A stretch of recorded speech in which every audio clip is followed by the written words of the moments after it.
Hello friends, শুভ দুপুর। আজকে আমি যাচ্ছি হচ্ছে পার্লার। এটা হচ্ছে দুর্গাপুজোর আগের ভিডিও। তো আস্তে আস্তে পুজোর ভিডিওগুলো তোমাদের সঙ্গে শেয়ার করব, তোমরা দেখতে থাকবে। এখন পার্লারে যাচ্ছি, মা চলে এসছে ওদিক থেকে, আমি যাচ্ছি আমার বরের সঙ্গে একটু পার্লারে। তো চলো আজকে ভিডিওটা দেখতে থাকবে, এনজয় করতে থাকবে। ভালো লাগলে অবশ্যই আমার চ্যানেলটা সাবস্ক্রাইব করে দিয়ে বা পাশে থাকবে। আর যারা আমার চ্যানেলটা সাবস্ক্রাইব করে দিয়েছে তাদেরকে অসংখ্য ধন্যবাদ। যারা না করোনি তারা অবশ্যই সাবস্ক্রাইব করে দাও। তো চলো দেখতে থাকো, এনজয় করতে থাকো।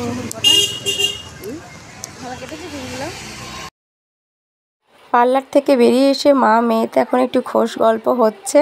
তো মাকে পেলে কত গল্পই না আসে, তাই না বলো? তাই মায়ের সাথে গল্প করছি। আমি ছোটোর থেকে, যখন থেকে আমি পার্লারে আসি তখন থেকে আমি মাকে নিয়েই আসি। মা এলে আমার ভীষণ ভালো লাগে, তাই একটু গল্প আড্ডা হচ্ছে মায়ের সাথে।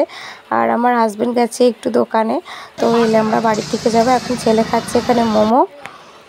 এটা হচ্ছে নেক্সট দিনের ভিডিও। আমি 2-3 দিনের ভিডিও একটু জয়েন করে তোমাদের দিয়েছি, নাহলে ভিডিওটা একটু ছোট হয়ে যেত।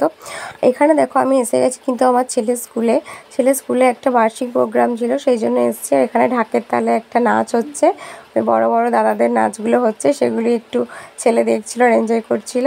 তো তোমাদের সঙ্গে একটু শেয়ার করলাম, তোমরা একটু দেখো।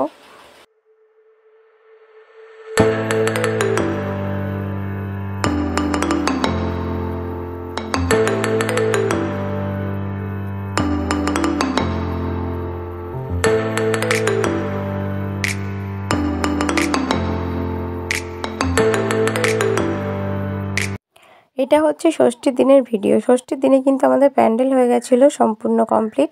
আর এখানে মন্দিরের সামনেটা আমাদের প্যান্ডেল করা হয়। এখানে আমার ভাসুরের মেয়ে আলপনা দিচ্ছিল ঠাকুরের মন্দিরে। তো ওকে আমি খাওয়ার জন্য ডাকতে এসেছিলাম। ও অনেকক্ষণ ধরে আলপনা দিচ্ছে, বেচারি প্রচণ্ড কষ্ট করছে। সেই জন্য ওকে আমি ডাকতে এসেছিলাম যে চল খাবি চল। প্রায় 2:30 মতো বাজছিল তখন। তো এতই ভালোবাসছিল, আলপনা দিতে যেতেই চাইছিল না। তো ওকে আমি জোর করে নিয়ে গেলাম যে চল পরে আবার দিবি, এখন একটু খেয়ে নিই। তো ও আমার সঙ্গেই তো থাকে সবসময়, ও আর আমি একসঙ্গে মিলে খাওয়া দাওয়া করি, তাই ওকে একটু ডাকতে এলাম। আর কাল তো সপ্তমী পুজো, মা একদম সেজেগুজে রেডি হয়ে গেছে। আজ তো ষষ্ঠীর ঘট আনা হয়েছিল সকালবেলা, তো তখন আলপনাটা দেওয়া হয়নি, যেহেতু আমাদের এই সিজা ছিল না বলে। তো এখন আলপনাটা একদম কমপ্লিট হয়ে গেছে।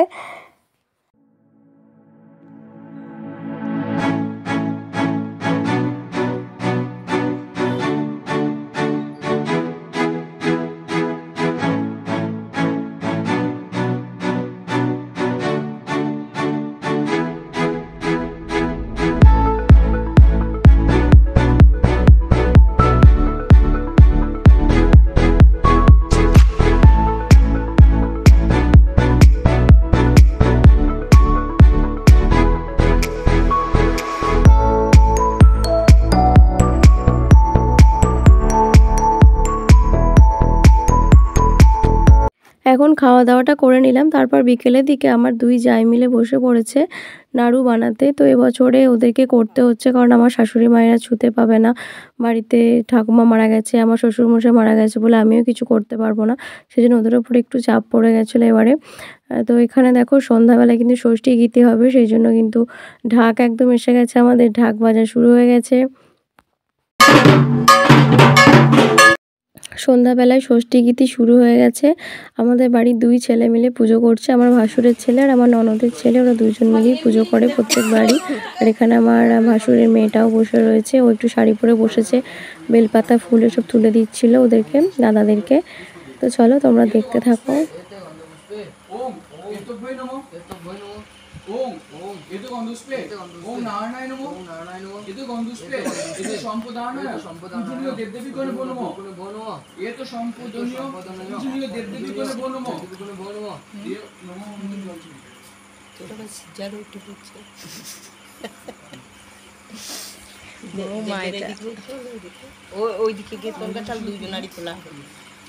ও এতো গন্ধস্প্রে ওম দেখা যাচ্ছে এতো গন্ধস্প্রে ওম নমঃ ব্রহ্মণে নমঃ এতো গন্ধস্প্রে ওম নমঃ সপরিবারায় দুর্গায় নমঃ।